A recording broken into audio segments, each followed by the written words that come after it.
श्री स्वामी समर्थ. आजच्या व्हिडिओमध्ये तुम्हा सर्वांचं खूप खूप स्वागत. 4 महिन्यानंतर श्री हरी विष्णू झोपेतून उठणार आहेत. म्हणजे देव उठुनी त्या दिवसाला बोलतात देव उठुनी एकादशी आणि सोबतच तुलसी विवाह. तर या दिवशी जर तुम्ही हे 2 उपाय केले तर तुमच्या सगळ्या इच्छा पूर्ण होतील. तुमच्याकडे पैशाची कमतरता राहणार नाही. तर नक्की करून बघा हे जे या व्हिडिओमध्ये मी तुम्हाला उपाय सांगणार आहे.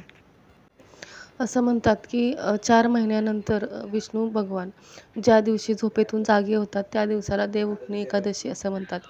या दिवशी जर आपण कोणताही संकल्प केला आणि कोणतीही प्रार्थना केली तर ती डायरेक्ट विष्णू लोकामध्ये जाते आणि ती तथास्तु असं बोललं जातं. तसा विष्णू भगवान तथास्तु बोलतात. तर आजच्या दिवशी आपल्याला आपल्या जे काही कर्म असतील चुकीचे असतील किंवा आपल्याला वाटत असेल आपल्याकडून काही चुका झाल्या आहेत तर मनापासून माफी मागायची आहे आणि ज्या काही आपल्या इच्छा आहेत त्या भगवान विष्णू यांच्याजवळ बोलून दाखवायच्या आहेत. त्या कशा पद्धतीने बोलायच्या आहेत ते मी तुम्हाला आजच्या व्हिडिओमध्ये सांगणार आहे आणि काय करायचं याच्यासाठी ते सुद्धा सांगणार आहे. व्रतसुद्धा करू शकतात, पण जे व्रत करणार नाही त्यांनी हा उपाय केला तरीही चालेल. असं नाही आहे की व्रत केलं तरच उपाय करायचा आहे. उपाय तुम्ही कोणीही करू शकता. आपल्या इच्छा पूर्ण करण्यासाठी हे उपाय नक्की करा. या दिवशी तुम्हाला भगवान विष्णू देवांना कोणताही पिवळा लाडू किंवा पिवळी मिठाईचा नैवेद्य दाखवायचा आहे. त्यासोबतच तुम्हाला जर मिठाई नसेल तुम्हाला उपलब्ध किंवा अवेलेबल नसेल मिळत नसेल तर तुम्ही खडीसाखर आणि त्याच्यासोबत थोडंसं केसर टाकून त्याचासुद्धा तुम्ही नैवेद्य विष्णुदेवांना दाखवायचा आहे. आजच्या दिवशी तुम्हाला एक पाण्याचा ग्लास तयार करायचा आहे, पाणी तयार करायचं आहे की ज्याच्यामुळे तुमच्या घरातली निगेटिव्हिटी पूर्णपणे निघून जाईल. एक ग्लास पाणी घ्यायचं आहे, त्यामध्ये गुलाबजल थोडंसं टाकायचं आहे आणि थोडासा कापूर वाटून त्या पाण्यामध्ये टाकायचा आहे आणि या ग्लासावरती हात ठेवून ओम नमो भगवते वासुदेवाय नमः हा मंत्र बोलत बोलत ते पाणी आपल्या पूर्ण घरामध्ये शिंपडायचं आहे. त्याच्यासोबतच ते पाणी शिंपडल्यानंतर तुमच्या घरातली निगेटिव्हिटी जी काही नकारात्मकता आहे ती कायमस्वरूपी निघून जाईल. तुमच्या घरामध्ये शुद्ध वातावरण होईल. जसं आपण होम हवन केल्यानंतर होतं तसं वातावरण तुमच्या घरामध्ये निर्माण होईल. हे पाणी तुम्ही तुमच्या व्यवसायाच्या ठिकाणी, ऑफिसमध्ये किंवा इतर ठिकाणी जिथे तुम्ही दुसरा अजून काही बिझनेस करत असाल या ठिकाणीसुद्धा तुम्ही हे पाणी शिंपडू शकता. त्यासोबतच आजच्या दिवशी आपल्याला स्वतःचं सुद्धा शुद्धीकरण करायचं आहे. जेव्हा आपण सकाळी अंघोळ करणार आहोत त्या अंघोळीच्या पाण्यामध्ये आपल्याला कापूर कुटून टाकायचा आहे किंवा जर कापराचं जेल तुमच्याकडे असेल, पाणी असेल तर त्याचे 2 थेंब पाण्याचे 2 थेंब तुम्हाला त्याच्यामध्ये टाकायचे आहेत आणि त्या पाण्याने ओम नमो भगवते वासुदेवाय नमः हा मंत्र बोलत बोलत त्या पाण्याने तुम्हाला अंघोळ करायचे आहे.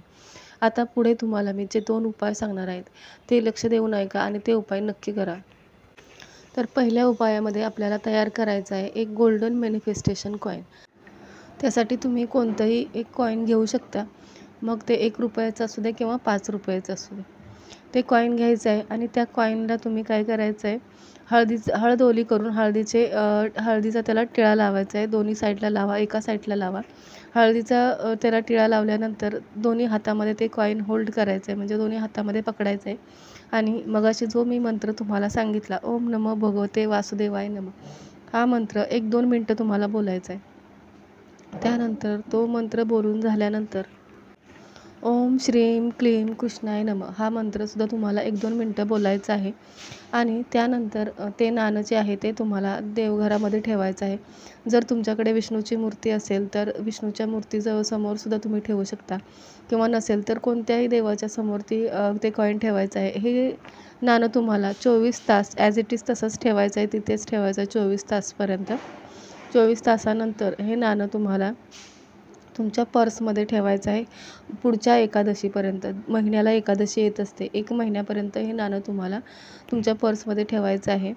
आणि त्याआधी तुम्हाला काय करायचं आहे, हे नाणं जेव्हा तुम्ही देवाऱ्यामध्ये ठेवाल तेव्हा विष्णुदेवाला प्रार्थना करायची. जे तुमचं कोणती इच्छा आहे ती बोलून दाखवायची आहे आणि माझी ही इच्छा पूर्ण करा. जसं तुम्ही आजच्या दिवशी जागे झालात तसं माझं नशीब बदलू द्या किंवा माझं नशीबसुद्धा जागृत होऊ द्या असं विष्णुदेवांना प्रार्थना करायची आहे आणि जी तुमची इच्छा असेल ती बोलून दाखवायची आहे. त्यानंतर नमस्कार करून मग हे नाणं तुम्हाला उचलून आपल्या पर्समध्ये ठेवायचं आहे. 24 तासानंतर दुसऱ्या दिवशी जरी तुम्ही हे नाणं तुमच्या पर्समध्ये ठेवलं तरीसुद्धा चालू शकतं. हा उपाय तुम्ही आजच्या दिवशी कधीही करू शकता. जसं की मी तुम्हाला बोलले, देवउठणी एकादशी म्हणजे श्री भगवान विष्णू झोपेतून जागृत होतात तो आजचा दिवस. त्यासोबतच आहे तुलसी विवाह. तर आजच्या दिवशी तुम्हाला दुसरा जो उपाय सांगणार आहे, तो सुद्धा खूप प्रभावी आहे. हा उपायसुद्धा तुम्ही नक्की करून बघा. ऐकायला खूप सोपे वाटणारे उपाय आहेत, पण या उपायांनी तुमचे कोणतीही इच्छा आहे ती लवकरात लवकर मॅनिफेस्टो होईल. दुसरा उपाय आहे, त्याच्यासाठी तुम्हाला काय करायचं आहे, एक मातीचा दिवा घ्यायचा आहे. मातीचा दिवा घेतल्यानंतर त्यामध्ये तुम्हाला कोणतंही तेल घालायचं आहे, जे तुमच्याकडे अवेलेबल असेल. फक्त मोहरीचं तेल सोडून म्हणजे राईचं तेल सोडून तुम्ही कोणतंही तेल वापरू शकता. तुपाचासुद्धा तुम्ही वापर करू शकता. हा दिवा तुम्हाला तुळशीजवळ लावायचा आहे. हे दोन्हीही उपाय तुम्ही कोणत्याही वेळी करू शकता. दिवसभरामध्ये कधी करू शकता. संध्याकाळी 3 सांजेलासुद्धा हे उपाय तुम्ही करू शकता. तो दिवा तुम्हाला तुळशीजवळ लावायचा आहे आणि तुळशीजवळ जर तुमच्या दरवाजामध्ये तुळस नसेल किंवा तुमच्याकडे तुळशीचं रोप नसेल, तर तुम्ही हा दिवा मंदिरामध्ये सुद्धा लावू शकता. फक्त तुळशी मातेचं आणि विष्णुदेवांचं स्मरण करून तुम्हाला हा दिवा लावल्यानंतर तिथे दिव्यासमोर बोलायचं आहे. ओम नमो भगवते वासुदेवाय नमः. हा जो मी मंत्र पहिला सांगितला तो एकदा तुम्हाला बोलवायचा आहे. एकदा म्हणजे 1 मिनिटं किंवा 11 वेळा 21 वेळा असं तुम्ही बोलू शकता. त्यानंतर ओम तुलसे नमः हा सुद्धा तुम्हाला मंत्र बोलायचा आहे.